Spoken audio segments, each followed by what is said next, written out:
Célébrons notre diversité, construisons notre avenir. Maxi Vacances, Maxi Vacances.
Au sommet de ce journal, la mue de l'armée malienne passée au crible.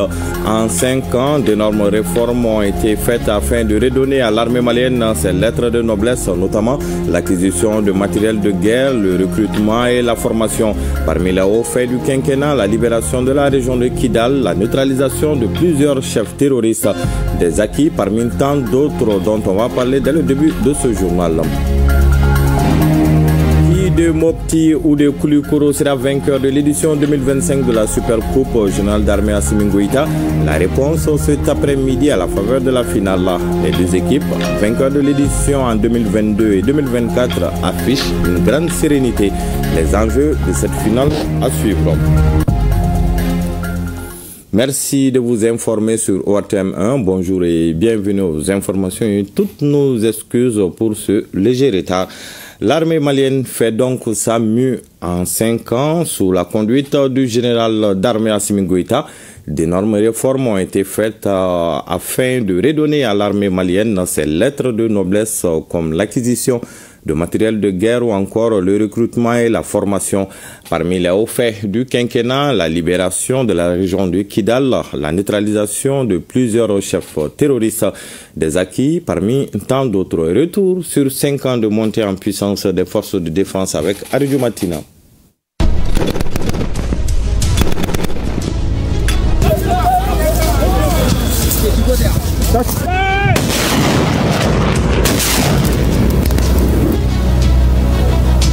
De par sa position stratégique dans l'attelage gouvernemental, le ministère de la Défense et des anciens combattants, dont la principale mission est de préparer et d'assurer la défense de la patrie en vue de la préservation de l'intégrité territoriale. Avec l'avènement de la transition, surtout avec la rectification, l'armée malienne a progressivement retrouvé son dynamisme de force mature, aguerrie et combative. L'outil de défense affiche une nouvelle image, plus rassurante et enviée. Le chef d'orchestre de ces renouveaux des forces armées maliennes est le président de la transition, le général d'armée Assimi Goïta, chef de l'État. Certes, cela est une évidence qu'il n'y a pas de sécurité absolue. Mais la situation sécuritaire montre clairement l'immensité du chemin parcouru grâce au leadership du chef suprême des armées. Les Famas ont changé de paradigme. La posture est tournée vers l'offensive, ce qui a permis de renverser la tendance. Le rapport de force est désormais en faveur des forces armées maliennes et la peur a changé de camp, même si beaucoup reste encore à faire. Conformément à la vision du chef de l'État, la refondation des Famas s'est reposée sur un certain nombre de piliers essentiels, à savoir la professionnalisation de l'armée malienne, le recrutement des milliers de jeunes dans les différents corps. Les soldats maliens sont désormais aguerris, bien managés et bien organisés. La mise à disposition des moyens adaptés au contexte avec l'acquisition des véhicules tactiques de combat, des camions logistiques, d'engins blindés, des vecteurs aériens de combat de tout genre.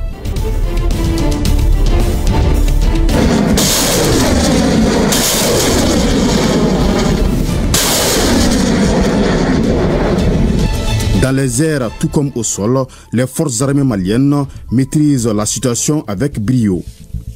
Autre acquis durant les 5 ans, la construction et l'équipement de plusieurs camps militaires à travers le pays. Un ambitieux projet présidentiel qui répond à un vœu ardent exprimé par les populations, notamment de Djema à San, en passant par Kita, Bougouni et Koutchala. Dans toutes ces localités, de nouveaux camps militaires sont construits et dotés d'équipements sophistiqués capables de faire face aux défis sécuritaires actuels. Toujours dans le registre des acquis majeurs, l'amélioration des conditions de vie et de travail de nos forces de défense et de sécurité. 1000 logements sont en construction à Kati, sur 81 hectares. Concrétisation d'une vision présidentielle. Nous avons aussi l'hôpital militaire de Banankoro en cours de construction. Une infrastructure ultramoderne entièrement financée par le budget national et les travaux sont exécutés par une entreprise malienne. À ces acquis, il faut également noter la formation qui se matérialise par la création de l'école de guerre du Mali, dont la 4e promotion baptisée Promotion AIS vient de finir son cycle académique il y a quelques jours. La reprise de Kidal par l'armée malienne le mardi 14 novembre 2023 s'inscrit également parmi les acquis significatifs. Cette reconquête a été un succès symbolique majeur car Kidal était un bastion de groupes rebelles et échappait au contrôle de l'État malien depuis 2014. La montée en puissance de l'armée malienne, qui est une évidence, a permis la restauration de l'autorité de l'État sur une grande partie du territoire. Aujourd'hui, l'administration et les services publics sont de nouveau aux côtés des populations dans plusieurs localités jadis difficiles d'accès, entre autres Ber, Tessalit, Menaka et Agueloko. Il faut également souligner la neutralisation de plusieurs chefs terroristes par les Famas, entre autres Suleiman Ag Bakawa alias Soldat, Ataï Aga Boulke, membre influent de la Katiba, Mamadou Akilou, un chef terroriste nigérien, Abou Dagda et Mohamed Oul Labat, Sous la conduite du département en charge de la défense, conformément à la vision du président de la transition, il y a eu d'importantes réformes institutionnelles et juridiques. Celles-ci ont permis de moderniser l'outil de défense, renforcer la gouvernance et améliorer l'efficacité opérationnelle. Le ministère de la Défense et des anciens combattants, dans l'exécution de son vaste programme de refondation de l'armée malienne durant les 5 ans, a également mis un point d'honneur sur les partenariats bilatéraux et multilatéraux, d'où la coopération avec certaines forces étrangères, notamment la force conjointe de l'AES. Aussi, le département en charge de la défense a mis l'accent sur la communication. C'est ainsi que la DIRPA dispose désormais d'une nouvelle radio, d'une web TV et d'un site internet. La diversification et le recentrage des alliances constituent aujourd'hui des leviers essentiels. Les forces armées maliennes inscrivent leur action dans la recherche et la destruction des groupes armés terroristes dans leurs sanctuaires afin de préserver l'intégrité territoriale. Avec l'opération Dugukoloko en cours, elles poursuivent le maillage du territoire. Toutefois, quelques difficultés subsistent, mais qui sont gérées de façon progressive, à savoir l'immensité du territoire, la situation géographique avec l'implication des acteurs extérieurs et la mutation complexe des menaces.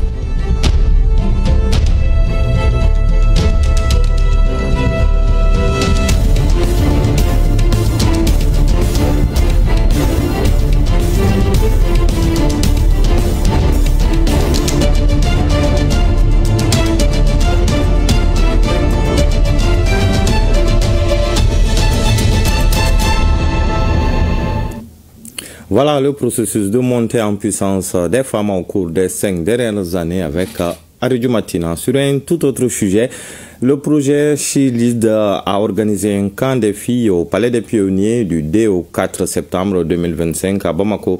Ce cadre d'apprentissage et d'interaction a réuni les membres des pôles de Ségou, Mopti, Badjangara, Sambla et Baraouli. Les détails avec Adam Maïga et Yeya Kouni.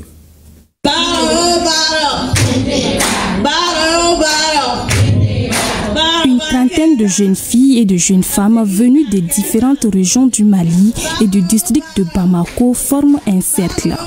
Elles se déplacent à tour de rôle en chantant et en esquissant des pas de danse. C'est dans cette ambiance conviviale que s'achèvent les 3 jours du camp Chilid. Chilid, qui signifie elle dirige, est un projet de 5 ans qui a transformé la vie de Yana Fatmata Sojo, Fanta Pame Konandi et Fatimata Dawa, toutes bénéficiaires du projet. Pendant ces camps de 3 jours, j'ai beaucoup appris. Nous avons fait de nouvelles connaissances. Participer au sport matinal, au fait des camps, à la soirée traditionnelle. Nous avons écouté aussi des anciens ministres du pays pour partager leur parcours professionnel. Cet échange d'expérience avec elles nous a donné confiance en nous et le courage d'affronter toutes les difficultés.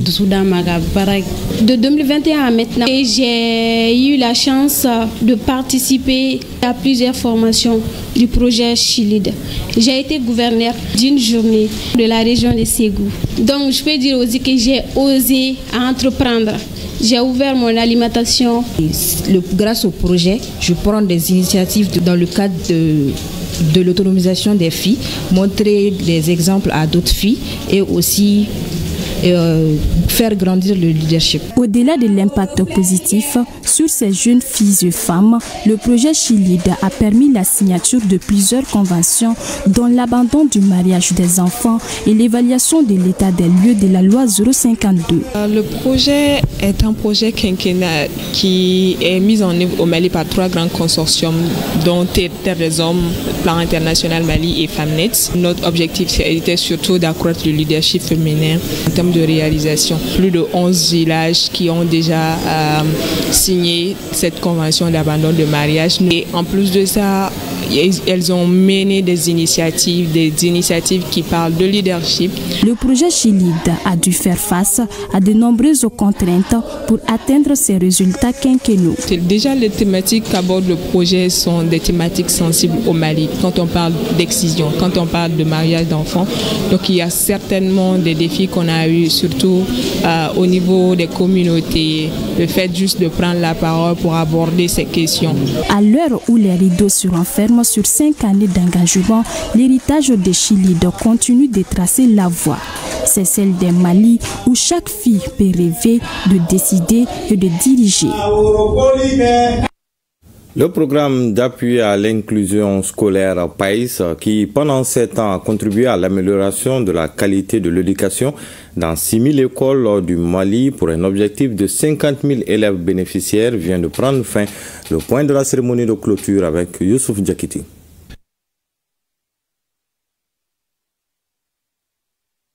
Le projet PAIS fait référence à un projet de consolidation de la paix au Mali, dont l'un des exemples les plus notables est le projet de promotion de l'éducation pour le développement et la stabilité, lancé en 2018 et financé par l'Union européenne. Le projet a surtout travaillé à améliorer l'accès et la qualité de l'éducation dans plus de 6 000 écoles du pays. L'un des acteurs clés pour la mise en œuvre du PAIS, c'est le Programme alimentaire mondial. Selon les résultats de l'évaluation finale, le PAIS, c'est une hausse de près de 16% des inscriptions scolaires dans les régions de mise en œuvre. Un taux de rétention scolaire de 92,5%, 93% de satisfaction des élèves pour les repas servis, des cantines fonctionnelles dans plus de 3/4 des écoles avec un approvisionnement local à 95%. Mais au-delà des statistiques, ce sont des voix que nous avons entendues. Celles de Mariam de Ségou, de Moussa Agnero, de Fatmata Amenaka, qui nous rappellent pourquoi nous avons commencé. L'éducation, dit-on, est l'arme la plus puissante pour changer le monde. Voilà ce qui a surtout motivé l'ambassade de l'Union européenne au Mali à soutenir le projet. Le gouvernement du Mali et la délégation de l'Union européenne au Mali ont conçu le programme d'appui à l'inclusion scolaire, le PAIS, dont l'objectif est de promouvoir un accès équitable à une éducation fondamentale de qualité. L'objectif spécifique numéro 3 du PAIS est de pérenniser le fonctionnement des cantines scolaires dans les communes ayant les plus faibles indicateurs éducatifs et de sécurité alimentaire. Le programme d'appui à l'inclusion scolaire, faut-il le rappeler, est un programme fédérateur. C'est l'occasion pour nous de saluer à la fois l'engagement, la détermination, la solidarité sans faille de l'équipe sous le leadership du Programme alimentaire mondial en partenariat avec l'Union européenne. Ce partenaire fidèle qui a toujours accompagné l'action du département par l'amélioration des conditions d'apprentissage des enfants vulnérables à travers une alimentation de qualité. Le projet a été déployé dans plus de 6 000 écoles dans les régions de Kay, Koulikoro, Sikasso, Ségou, Mopti, Gao et Menaka pour un objectif de plus de 50 000 élèves bénéficiaires. Inculquer les valeurs chrétiennes et citoyennes aux jeunes protestants et catholiques, c'est l'objectif du camp du rassemblement des jeunes évangélistes au Mali qui vient d'être lancé à Ségou. Un camp organisé par la mission d'évangélisation et d'implantation des églises. Près de 300 jeunes chrétiens venus de toutes les régions et du district de Bamako prennent part à ce camp qui dure une semaine. Les précisions avec Amidou Diallo et Bassi Traoré. C'est parti pour le camp du Rajem, rassemblement des jeunes évangélistes au Mali dans la région de Ségou. Ce camp de la mission d'évangélisation et d'implantation des églises à travers son département, ministère de jeunesse centré sur Christ, mobilise environ 300 jeunes chrétiens autour du thème « Défi jeune, mais lève-toi et tiens-toi sur tes pieds ». Ce thème interpelle la jeunesse à œuvrer avec assurance dans toutes ces entreprises, dans la discipline, avec le cœur ferme et la vision unique de relever tous les défis auxquels elle fait face. Ce qui est une espérance nouvelle à toute la jeunesse mais surtout aux autorités de ces pays.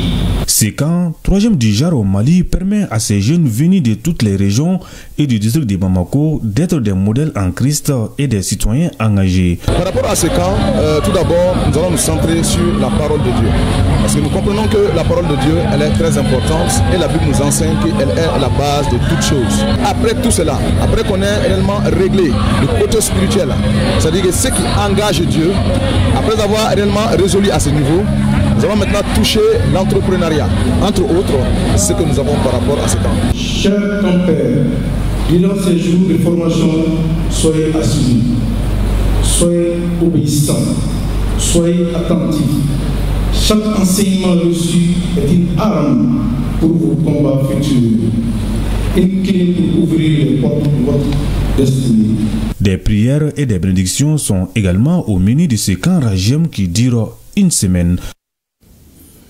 Célébration du Maoulid 2025, des milliers de fidèles musulmans de Ségou et Mopti sont sortis massivement pour une séance de prêche, de prière et de bénédiction pour le Mali. Les détails avec Abdourahmane Sinkare depuis Ségou et Souleymane Sidibé à Mopti.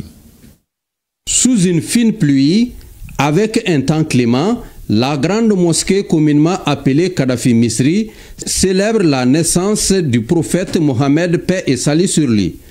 Les fidèles musulmans, à travers des chants religieux, la lecture du Saint-Coran, le prêche, ont édifié le public sur le parcours et la vie du prophète Mohammed, paix et salut sur lui.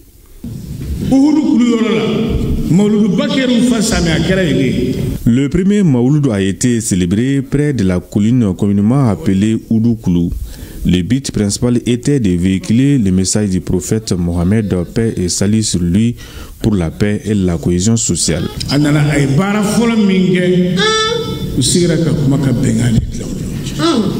Cet espace, c'est aussi un cadre de rappel et d'invite à la promotion des valeurs de l'islam tant prônées par le prophète Mohammed, paix et salut sur lui. Parmi ces valeurs figurent l'amour du prochain, la culture de la paix, la solidarité, la cohésion sociale. Des valeurs sûres dont nous avons ardemment besoin pour la stabilité du Mali. Nous invitons les musulmans à célébrer les Maoulouds puisqu'il s'agit du prophète Mohammed, paix et salut sur lui. Nous continuerons à faire ce travail avec courage et abnégation.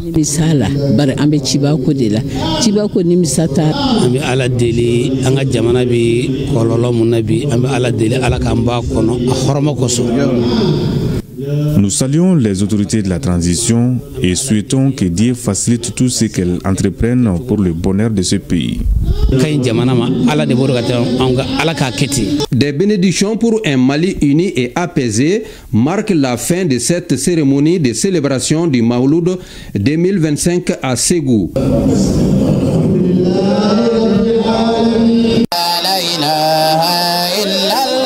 Une tradition respectée par la famille Cheikh Larabi Diarra de Mopti. Les musulmans se sont retrouvés ce jeudi dans la convivialité pour célébrer le Maouloud 2025, naissance du prophète paix et salut sur lui. Une célébration qui a débuté dans la matinée par une lecture du Coran pour la paix et la stabilité au Mali.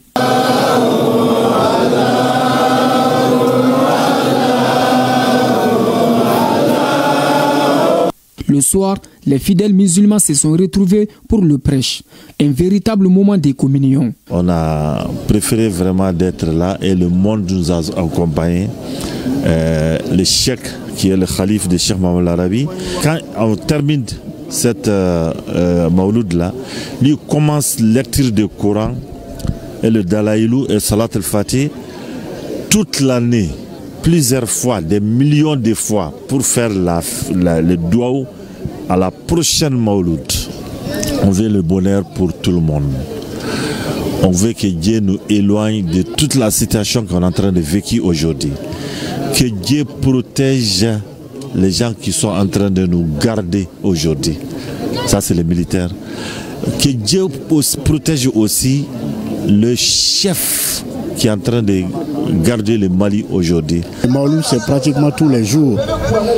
Parce que quand on se lève le matin et qu'on est en bonne santé, vraiment on loue Dieu et on loue son prophète. Le message qu'il faut cette année, c'est compte tenu du contexte du pays où vraiment l'insécurité commence à se propager. Et vraiment, nous soutenons nos forces armées et de sécurité. Et que la population ne doit pas céder à la psychose et à la panique. Les fidèles musulmans, disciples de Cheikh Larabi Diarra, venus de la France, de la Côte d'Ivoire et partout au Mali, ont formulé des bénédictions pour le Mali et ses dirigeants.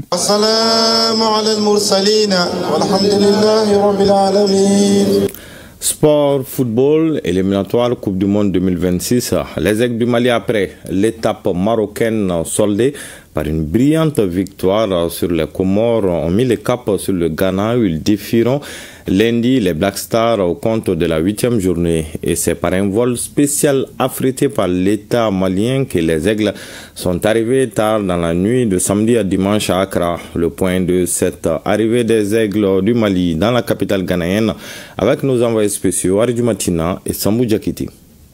Après leur rencontre face aux Comores le jeudi, les Aigles du Mali ont attendu hier samedi pour quitter au Maroc direction Accra, la capitale ghanéenne. Un léger retard de plus de 2 heures de la part de la compagnie qui devait transporter la délégation malienne au Maroc est intervenu dans le planning des vols. Et c'est finalement en début de soirée que les Aigles ont pu s'envoler à partir de l'aéroport d'Oujda.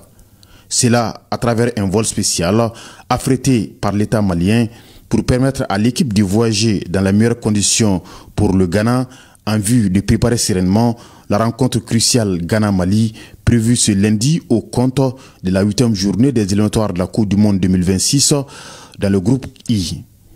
Après plus de 4 heures de vol, les Aigles vont ainsi arriver à Accra tard dans la nuit de samedi à dimanche. Malgré l'heure tardive, la délégation malienne a eu droit à l'accueil de l'ambassadeur du Mali au Ghana ainsi que d'autres Maliens vivant à Accra.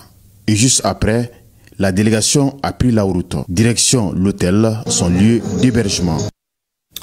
Super Coupe Générale d'Armée Assimi Goïta, la 3e place a été remportée par l'équipe de Bougouni. Elle a battu celle de Tombouctou par le score sans appel de 4-1. Bougouni, pour sa première participation, s'adjuge la médaille de bronze. Le résumé de la petite finale qui a eu lieu hier au stade Ouenzen Koulibaly avec Salif Ouaïdrogo. Pour sa première participation à la Super Coupe Générale d'Armée Assimi Goïta, Bougouni veut ravir la vedette à Tombouctou ici en rouge, dont c'est la 4e participation et 3e de l'édition 2023. L'enjeu pour l'équipe de Bougouni est de monter sur le podium. Chaque équipe donne le meilleur d'elle-même pour ne pas regretter en fin de partie. Les joueurs de Bougouni percutant ouvrent le score dès la première occasion franche. Daouda Sinayogo chipe la balle et bat le portier à la 4e minute. Les joueurs de Bougouni maintiennent le cap et multiplient les offensives. Siriman Traoré, par 2 fois au 30e et 33e minute, signe son doublé de la soirée. Pris de vitesse, Moussa Samake concède un penalty à la 44e minute. Sur le coup, il est expulsé pour cumul des jaunes. La sentence est transformée par Aboubakrine Assadek. 3-1 pour Bougouni à la mi-temps. De retour des vestiaires, les joueurs de Bougouni aggravent le score à la 49e minute par Youssouf Kone. Score final 4-1 pour Bougouni, considéré comme l'une des révélations de cette Super Coupe Générale d'Armée Assimi Goïta. On venait même pour la coupe parce que la Super Coupe Assimi on l'a bien préparée, on était prêts physiquement, techniquement et tactiquement, mais Dieu a fait que pendant les demi-finales, mes avançants n'ont pas été efficaces devant le but comme ça a été le cas ce soir. Sinon, on n'est pas surpris d'être 3e vraiment de la Super Coupe Assimi. Voilà, mais c'est un sentiment de fierté pour nous d'occuper cette place, surtout pour notre première participation. Très heureux du parcours très honorable de l'équipe régionale de Bougouni à cette édition de la Super Coupe de son excellence le général d'armée Assimi Goïta. Le résultat atteint est au-delà de notre espérance et je voudrais au nom de toute la région les féliciter l'encadrement de cette jeune équipe régionale et féliciter aussi tous les techniciens de la région L'esprit de cette compétition, il s'agit d'une messe de la jeunesse malienne, voulue par son excellent le général d'armée Assimi Goïta, pendant la transition chef de l'État. C'est cette communion avec un programme sport et culture qui a permis ce brassage culturel entre les jeunes des 19 régions et du district de Bamako et des représentants des 3 institutions qui ont pris part à cette compétition. C'est vraiment ce brassage-là, c'est cette union sacrée que nous voulons aujourd'hui, cette cohésion sociale, cette intégration entre nos jeunes, que c'est vraiment ça que je garde comme souvenir. Toutes les régions du Mali ont gagné. Bougouni s'adjuge la médaille de bronze et envoie un signal fort pour la 6e édition en 2026. Et qui de Mopti ou de Koulikoro sera vainqueur de l'édition 2025 de la Super Coupe Générale d'Armée Assimi Goïta? La réponse est cet après-midi à la faveur de la finale. Les 2 équipes vainqueurs de l'édition en 2022-2024 affichent une grande sénérité. Les enjeux de cette finale avec Abdul Karim Kaba. La finale oppose ce dimanche l'équipe de Mopti à celle de Koulikoro. C'est un duel entre 2 anciens vainqueurs de la Supercoupe Générale d'Armée Assimi Goïta. Mopti qui a gagné le trophée en 2022 et Koulikoro détenteur du trophée de l'édition 2024. Non, depuis le début, c'est ce que j'avais dit. Chaque match est une finale pour Mopti. Dieu merci, on a une finale aussi. Et on va jouer comme les autres matchs. Chaque match a sa vérité. On va préparer le match de Mopti.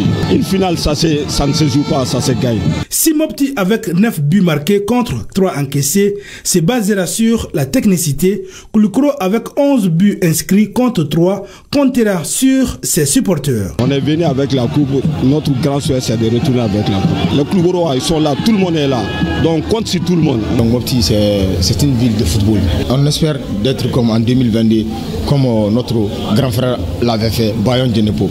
Mopti Koulikoro, l'affiche de la finale de la Super Coupe Générale d'Armée Assimi Goïta, c'est ce dimanche au stade Mamadou Konati. Et pour cette finale, les petits plats seront mis dans les grands afin qu'elle soit inédite. Nous avons prévu beaucoup d'activités. D'abord, il y aura un match de gala où nous allons voir les ministres en tenue de sport qui vont jouer devant nous. Et nous allons aussi voir les membres du CNT en tenue de sport. Nous allons aussi voir les travailleurs de la présidence qui seront en tenue de sport en train de jouer à un match de gala. Après ce match de gala, nos femmes, les forces de défense vont venir avec les ballons de la finale à travers des parachutistes. La Supercoupe Générale d'Armée Assimi Goïta, c'est pour le développement de la jeunesse dans la paix, la cohésion et surtout cultiver l'esprit patriotique chez les jeunes. Nous allons assister à une belle finale parce que des équipes qui ont déjà remporté le trophée savent ce que vaut la Supercoupe Générale d'Armée Assimi Goïta. Et nous disons aussi qu'il n'y aura pas de perdants dans cette Supercoupe Générale d'Armée Assimi Goïta.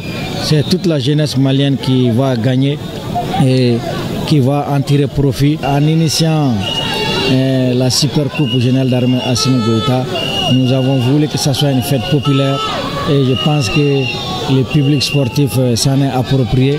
Déjà, les 2 formations ont reçu les maillots de la finale depuis mercredi. La finale de la Super Coupe Générale d'Armée Assimi Goïta, c'est à suivre tout à l'heure en direct et en exclusivité sur les antennes de ORTM 1 à partir de 15h30. C'est la fin de cette édition que j'ai eu le plaisir de vous présenter. À 20h, vous avez rendez-vous avec Awadit Ma Kamara pour la grande édition du soir. En attendant, passez d'excellents moments en compagnie de nos programmes.